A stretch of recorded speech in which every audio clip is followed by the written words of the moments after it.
Bismillahirrahmanirrahim. Assalamu alaikum. Welcome to Views on News. I'm Omar Khalid Butt, and today we're going to discuss the emerging situation in our neighboring country, that is Afghanistan.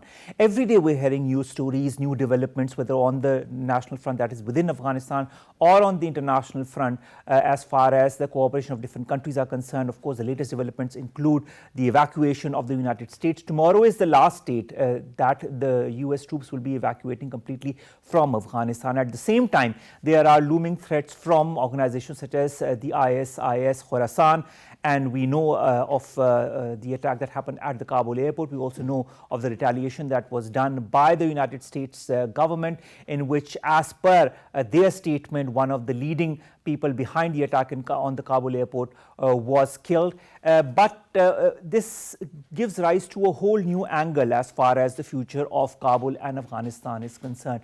Whether it be the different groups and factions that are present within Afghanistan and how they want to talk together to form some kind of an inclusive government, whether it be the Afghan Taliban that wants peace in the country, but there are, of course, other segments that do not want peace, and whichever angles they have behind it have long time repercussions. We've seen in the past also when Afghan Taliban were here in the late 1990s on how they had conducted themselves and what the repercussions of that were, and now they are here with a new leaf, with a new way of conducting the country. But there are other factions that do not want Afghanistan to move forward in the way that it should, because as per Pakistan also, that has always wanted an Afghan-owned and Afghan-led peace process, there are certain elements, certain factions that do not want this Afghan-owned and Afghan-led peace process. They always want that backing of certain how should I say, players or spoilers that do not want peace in Pakistan, that don't want peace in Afghanistan, and that do not want peace in the region. To talk more about these latest developments, the role of the ISIS Khorasan, and how all of this is damaging not only Afghanistan internally but also the region externally, we've been joined by different guests. Let me introduce them to you one by one. In the studios, we've been joined by Shahid Raza Saab. He's a geopolitical analyst. Shahid Saab, pleasure to have you here. Thank you, Omar. And of course, also online, we've been joined by two important guests. Also, let me introduce them to you one by one. Our very first guest is Asif Durrani Saab. He's a former ambassador, a lovely guest and a frequent guest to our shows. Asif Saab, pleasure to have you on board.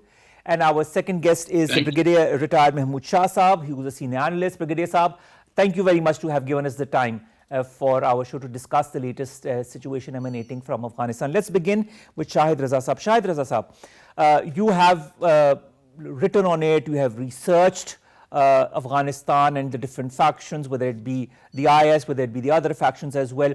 When you see what is happening in Afghanistan, in Kabul, the blast that occurred and how the ISIS Khorasan took the blame for it, and of course the retaliation by the US, where is all of this going to? Was this something that was predicted, or is this something that is coming as an emerging situation?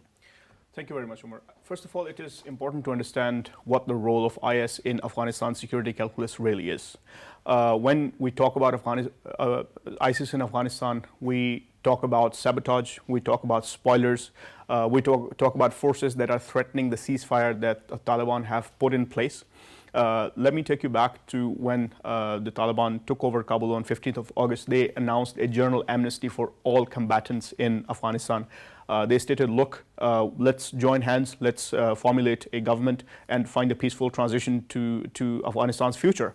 But Pakistani government and Pakistani officials have consistently for the past many months, namely Pakistan's National Security Advisor, have been warning the international community of potential spoilers who do not benefit from the current situation in Afghanistan. They do not benefit from the Doha Agreement. They do not benefit from a peaceful Afghanistan. These are forces that seek to contain Pakistan in Cold War terms.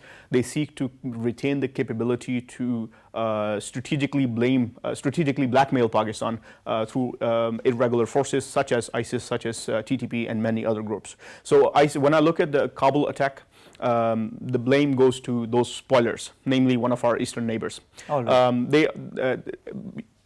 If you look at the social media, they have been celebrating, despite the fact that the Americans are allied with India. American troops died in that attack, and a lot of Afghans indeed died in that attack. And the mood on social media in India has been... It's jubilant. It's jubilant. And India is literally standing alone. And it shows, of course, the whole backset, the whole mindset behind all of that, and why they are happy, because they want instability in Afghanistan. Indirectly, they want instability in Pakistan. Let's go to our guests who are joining us online. Let's begin with Asif Durrani Saab. Asif Durrani Saab, when you see all of the situation that is emanating, despite the fact that the Afghan Taliban wanted peace, and they also said at the same time that they will not let any faction use the Afghan soil against any country. At the same time, we see a lot of different happenings that are occurring in North Waziristan, South Waziristan, on the across the border from Afghanistan, and of course we've had casualties from the Pakistani side as well. Where do you see all of this going? Well, Omar, I think this is a cause for concern, and I think we should be asking the question, can you hear me? Sorry. Yes, I can hear you quite well, Asif Saab. Yeah, so it is a cause for concern, especially when now the Taliban are at the helm and they are controlling the borders also. And if it is happening under their watch, then it is a cause for concern, one. Secondly, I am also concerned about Zabihullah Mujahid's statement telling us that Pakistan should resolve its dispute with the TTP, and that the ulama in Pakistan should decide about what is happening. And third statement is from Mr. Stanakzai, who is telling us and who is telling India that they are ready to have trade with India through Pakistan.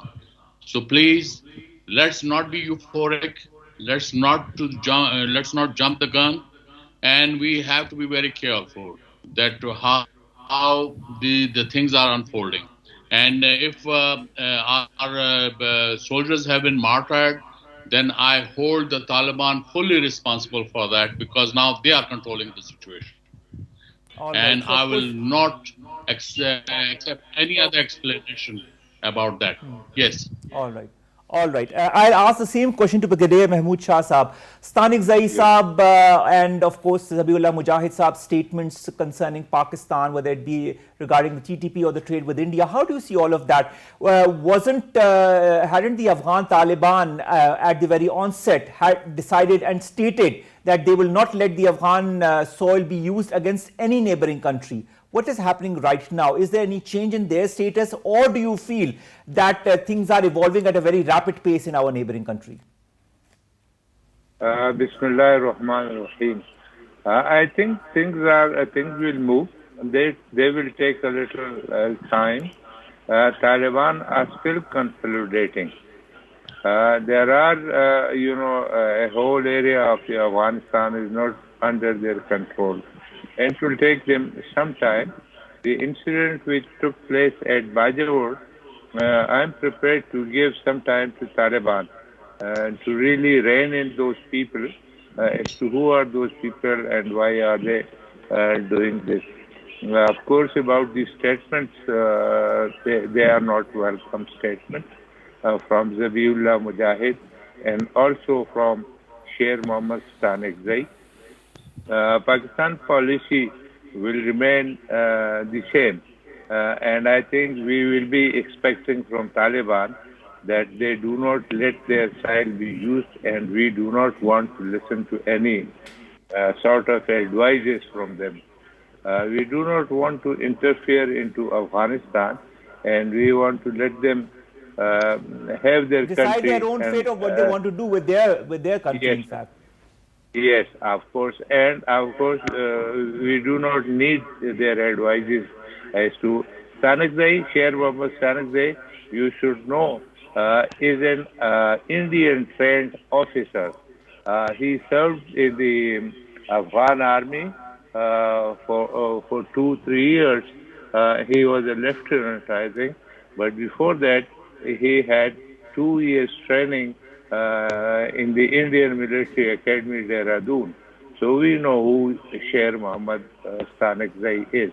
And of course, he is not the one who leads the cabinet of Taliban. Regarding Taliban, I would like to say that they are trying to have an inclusive government. And inclusive government means that all these elements who do not agree with Taliban per se, they will also be included in the government. And we like that idea. But at the same time, those who are going to be included into the inclusive government should not be in a position to dictate to Taliban. We expect that inclusive government will be moderate for Afghanistan. In case that inclusive government does not become a reality and Taliban have to make their own government, then there are chances they move to the sort of extremism in the running of the government like they were doing this. So we are encouraging them to have an inclusive government, but at the same time, that is the best option. Yeah, but we are very much aware that in their policy that they would make, there will be nothing against the interests of Pakistan. And in case it is, we have faced the Ashraf Ghani government, and number two to the Indian government, and these are small people in Afghanistan, those who are being invited to be part of inclusive government. And we request these were the two main conditions. One is the ATIF, that is the Chinese side, no attacks, etc. Of course, that was reiterated also during the talks between the Afghan Taliban when they were in China. Yes, and in Pakistan, in case of Pakistan, it is the TTP or certain runaway elements who go. We've been facing this. So many people from Pakistan have been going away to Afghanistan and from there carrying out certain amount of terrorism or violence in Pakistan since ages. And we want this government which coming, and probably Taliban will be in majority, that we want that the Afghan side should not be. This is our right. This is not something we are asking. No country allows any other country to allow its side against another country. And we will be very strict about it. But unfortunately, that hasn't been in the past. Sir, I'll continue my discussion with you, but I'll go over to the studios now. Shahid, Raza Saab. Shah Saab mentioned an inclusive government. This is also what Pakistan has been talking about, an inclusive government. This is what also the Afghan Taliban have been endeavoring for, and this is what also the other factions in Afghanistan have been endeavoring for. Now, Khalid Noor, who's the son of Fatima Muhammad Noor, who was once the governor of North Afghanistan's Balkh province, has said that there's a group that's going to be formed to talk to the Afghan Taliban in order to form an inclusive government, which will include the Abdul Dostum and others. Of course, who were opposed to the Taliban's takeover in the very beginning. Do you feel these talks, A, could be possible, B, could be successful? Thank you, Omar. First of all, let's understand what's happening in Afghanistan right now. Afghanistan at this moment is completely fragmented. And I want to comment that there are spoilers inside Afghanistan, in pockets of Afghanistan where Taliban's control is quite loose.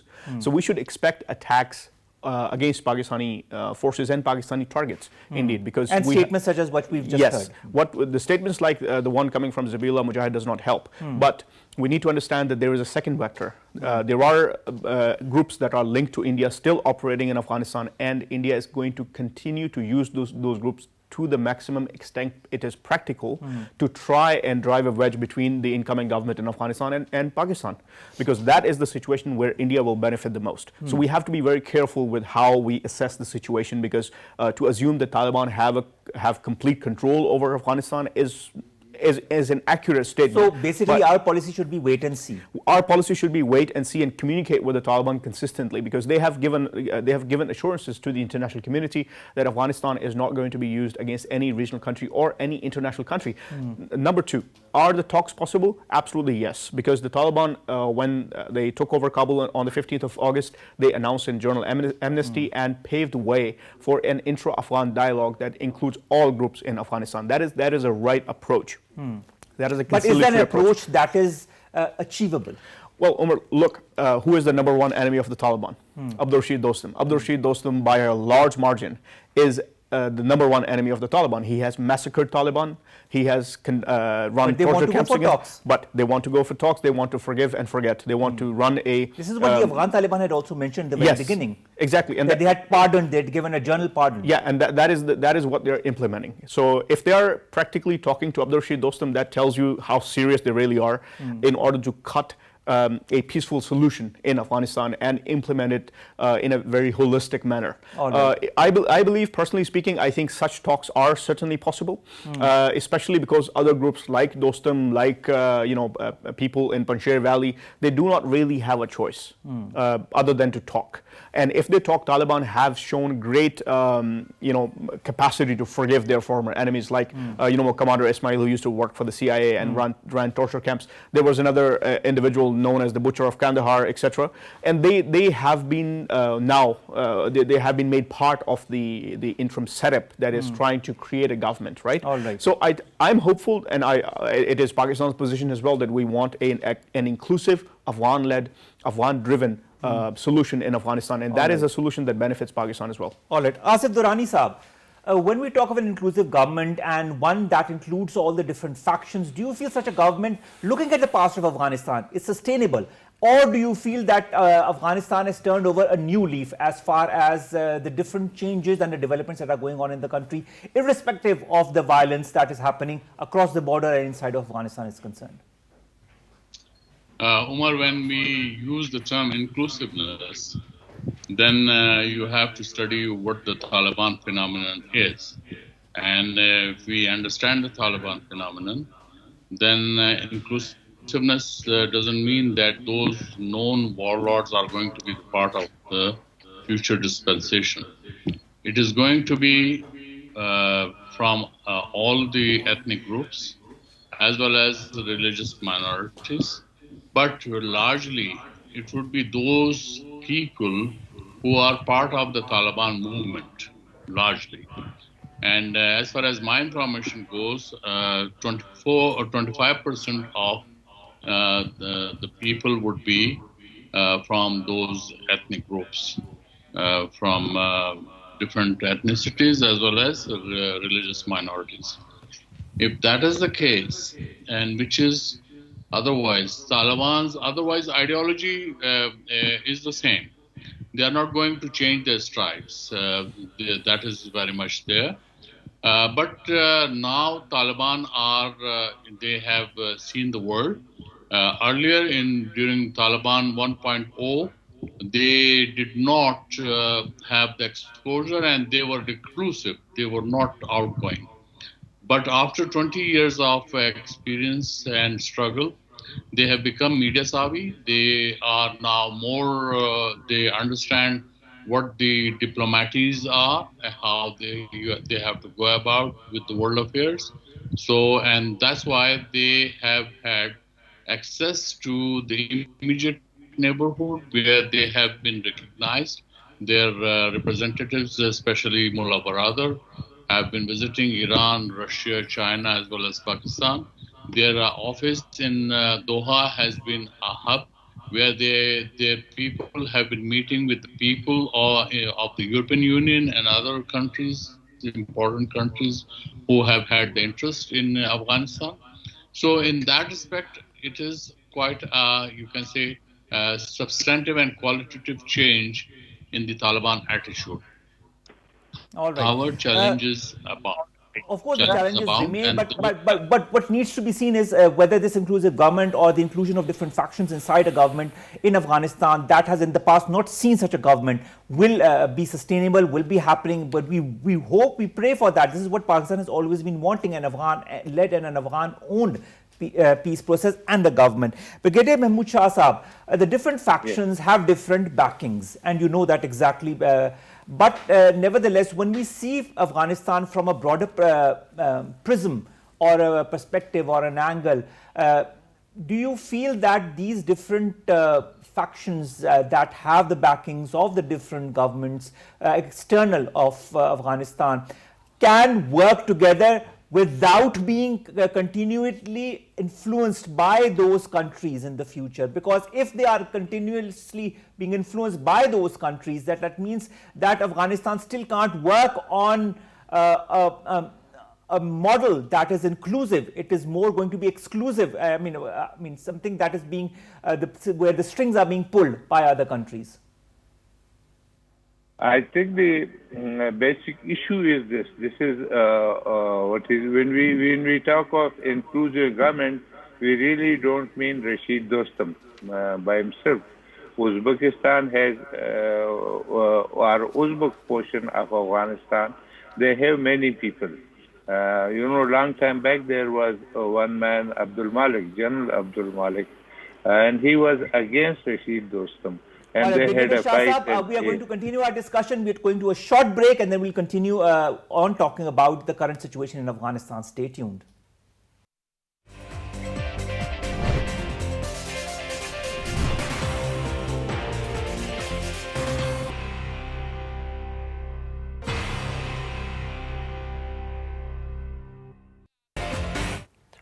Welcome back. You're watching User News and we're discussing the latest developments from Afghanistan. Let me go back to where we were, in fact, before the break, talking to Brigadier Retired Mahmood Shah Saab online. Brigadier Saab, we were talking about Afghanistan, the latest developments, and of course, the inclusivity of the government and different factions that are backed by the different governments and whether it is a sustainable formula. Could you kindly highlight us on that? I think when we talk about inclusive government, it really doesn't mean that Amrullah Saleh will come or Rashid Dostum will come or Ismail Turan will come. In fact, from those very communities, somebody else will come. Of course, one choice is they have their Maulvis also part of the Taliban movement, but really not those. In fact, those neutral people who can be brought into the government, they can be Uzbeks, they can be Tajiks, they can be from Herat, but really not those warlords. Ismail Turan is a warlord, and Rashid Dostum is a known warlord, and Amrullah Saleh is also trying to become a warlord. He is neither. He is not a warlord, and he is not even near any of that. So the inclusive government means representative of those communities. We must realize that Afghanistan is a multi-ethnicity country. There are Pashtuns, which are, say, about 50%, but these Tajiks are about 19%, Uzbeks are about 11%, and of course this Herat also counts as a little different, although it is basically Pashtun area, but they speak Persian. So I am sure that they must have an inclusive government representing those areas, those ethnicities in Afghanistan. Only that will be successful. In fact, let's hope it is, because there are a lot of questions around that as well. But Shah Saab, of course, there's also the Hikmatyar, there's also the Ahmad Shah Massoud faction. There are also Abdullah, who is still here, and he wants to also be forming some kind of an alliance with the current Afghan Taliban. So let's see how it all plays out. But let's go to the studios as well. And Shahid Raza, the United Nations Security Council is to convene a special meeting on Afghanistan today. At the same time, there's also going to be a virtual meeting of the foreign ministers of several countries to study the future strategy as far as Afghanistan is concerned. Representatives from Canada, France, Germany, Italy, Japan, US, UK, Turkey, Qatar, EU, North Atlantic Treaty would be attending this meeting. A lot of meetings are happening, a lot of talks are happening about the future of Afghanistan. At the same time, even the United States and China are talking about the future of Afghanistan. The Chinese foreign minister had a talk with the US Secretary of State. And there is a lot of, something that maybe we wouldn't have expected a few months back. Do you feel all of these talks, all of these discussions will lead to some kind of a tangible solution for Afghanistan? I think it has to be seen in a very broader perspective. The international community for the past 20 years has only seen Afghan Taliban from a certain perspective, from a very security-centric perspective. Now the international community all of a sudden is having to recalibrate its vision to see Taliban from a political and even a geopolitical perspective. Why didn't they foresee that beforehand? Well, I believe that some of them foresaw it, but some are pretending very hard to be surprised. Okay. But everybody saw it coming. And I think what the international community is doing at the moment is trying to find a way forward with the Taliban government that is going to come in Afghanistan, because let's be very honest, Afghanistan is a pivotal state in this region. They have a very strategic geography. There is a lot of security threats that are emanating to regional countries, regional powers, and international powers. And there are a lot of minerals in Afghanistan which every country wants a piece of the action with.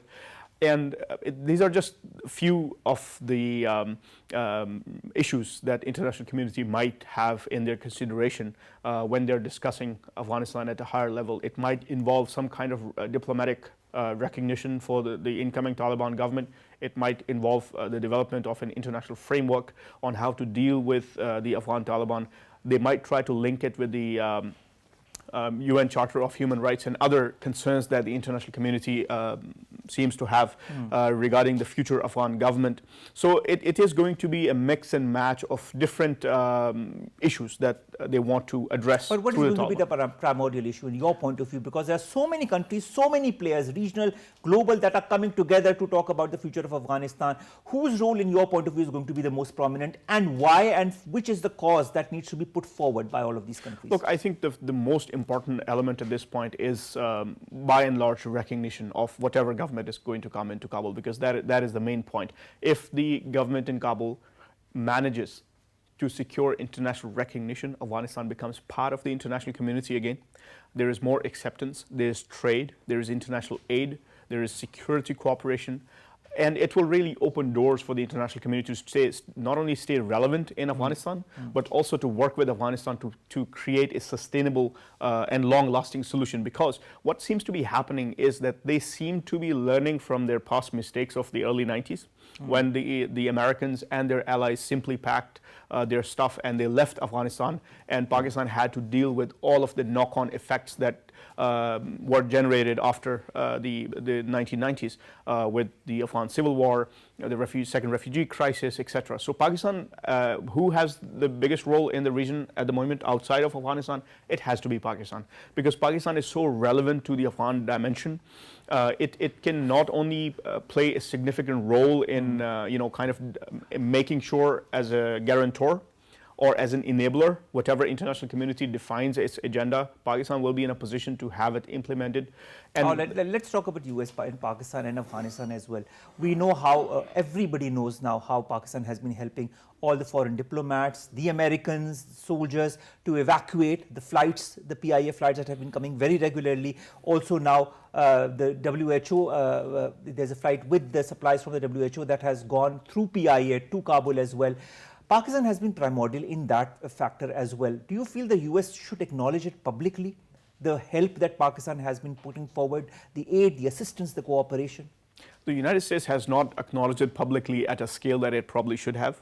Pakistan is facilitating American military personnel to safely exit from Afghanistan and return back to either their bases in the Middle East or back to the US. That it also includes American diplomatic staff, it also includes American journalists, it includes American aid workers, government-affiliated agencies, including other UN staff, and some other NATO member states also have a lot of personnel in Afghanistan who are exiting with the help of Pakistan. I think a lot of European countries have actually publicly thanked Pakistan. They've come out in the open and thanked Pakistan for its role in helping to evacuate their citizens safely back to their countries. I think it will go a long way if the United States administration was to come forward and acknowledge Pakistan's efforts in assisting with the evacuation. At the same time, I think we've had a statement from Senator Lindsey Graham regarding Pakistan's central role in Afghanistan, especially regarding evacuation. Of course. Yeah. Of course, so Lindsey Graham has, of course, acknowledged, and she said that Pakistan is vital for any solution in Afghanistan. Now, I hope that this translates into a more broader statement on how Pakistan has been helping the foreign diplomats as well, including the Americans, as far as their evacuation is concerned, and also the regional help that Pakistan has been putting forward. Had it not been for Pakistan, the Afghan Taliban and the Afghan government would not have sat together in Doha for these peace talks. Lindsey Graham's statement really reflects the mindset of the Republican Party that sits in opposition in the U.S. right now. Because Lindsey Graham has been here in Pakistan quite a few years ago, visiting with the one of the late U.S. Leading U.S. political figures. They had a delegation that came to Pakistan. They visited northern parts of Pakistan as well, and they are quite familiar with the current situation. And Lindsey Graham has been open and vocal about how Pakistan's role in the Afghan endgame is going to be central, and why there is a lot of room for cooperation. So there is a realization, even though it's coming from the opposition, about Pakistan's role as far as Afghanistan is concerned. Let's go towards Ambassador Asif Durrani. So Ambassador Asif Durrani, I'd like to quote General McKenzie, who, while talking to media people at the Pentagon following the strike on the ISIS-K, after what happened in Kabul, and he said the Taliban are providing the outer security cordon for American forces. He also said that they had closed some roads at US request, extending the checkposts perimeter. Are we seeing collaboration between the Afghan Taliban and the United States? Yes, there is one. And it is ever since Taliban and United States signed the agreement in February 2020, Taliban have not violated a single clause of the agreement, and not a single soldier has been injured, what to talk of being killed. So Taliban have been keeping their part of the deal, but it has been the United States which in fact has violated. It has violated on two major counts. One was that it did use the air assets, and it recently, when it used the drone attacks, it killed, in fact, civilians. And secondly,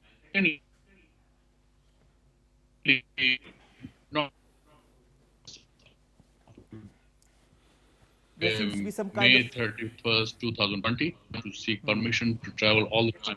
Yes, so in that respect, the understanding is very much there, and that's why that the very smooth withdrawal of the American troops has taken place, save that unfortunate incident on 26th August when the Daesh attacked and it killed the people. So there's you can say that by and large this agreement has stayed. Still holds. The Taliban still holds. Keeping their part of it. All right. Brigadier Mahmood Shah Saab, Fawad Chaudhry Saab, our Minister for Information, while giving an interview to TRT World, said that in the recent past, Pakistan's advice has not been paid heed to. And if Pakistan and the Prime Minister's advice was listened to, the situation would have been different. He was referring to Afghanistan. Do you feel the international body has not been cognizant of Pakistan's point of view as far as Afghanistan is concerned? I think Pakistan's point of view have been largely appreciated worldwide, including the Americans. But they are still, the Americans or whatever those countries are working under a situation in which they will be taking up their next strategy. And the strategy is that when the America was here and they saw that China is progressing, CPEC is progressing, and they are unable to interfere with it effectively in that manner.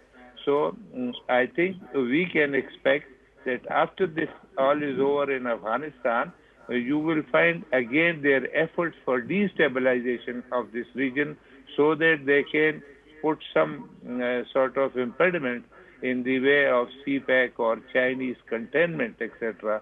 We should expect certain amount of destabilization effort that they would. And we should be expecting 100% accepting the role of Pakistan. I mean, temporarily they would, but otherwise we are now being bracketed with China and with this region and whatever is happening, and they want to, and they are a party who want to stop this sort of effort and want to contain China. So we should be realistic in our approach. Whatever praise they do, this is temporary. They are not in favor of Pakistan. They are not in favor of Islam. They are not in favor of Muslim countries.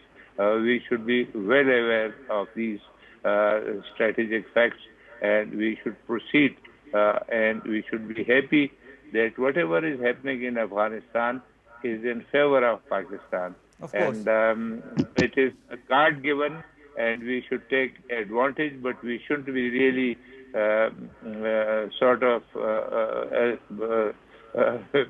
being fool and okay. Afghanistan is a country. That's their country, and I'm sure that they will work out things which are in Inshallah, favor, we really but hope not so. really. This is what we've been endeavoring Yes. for as well, sir. Yes. Thank you very and much, sir. of course, I'll go no towards dictate. my studio guest now, Shahid Raza Saab.